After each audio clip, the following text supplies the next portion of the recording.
Yana, kailangan mo tanggapin yung offer ni Georgia. What? Dad? No! Oh my God. Dad, hindi ko pwede gawin yun. I can't testify against my friends. Lalo na kay Amelie after everything they've done for us. Bakit kayo ba, Dad? Kaya niyo pong traidorin si Tito Hector? Yana, paano tayo? Paano ako? Ano? Makukulong na lang tayo for God knows how long kapag hindi mo ito ginawa? Yana, magkasama na tayo ulit. Hayaan mo bang magkahiwalay tayo na naman? Pero makukulong si Sugar and Amelie. Okay, I can't send my friends to jail. Yana, ano ba? Kaya namang malusutan ng abogado ni Hector ito. Mayaman sila.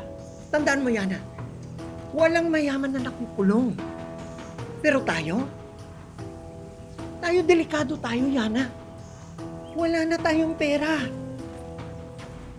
Yana, you have to accept this for us. Tanggapin mo na ito. Sige na. Sige na. Yana.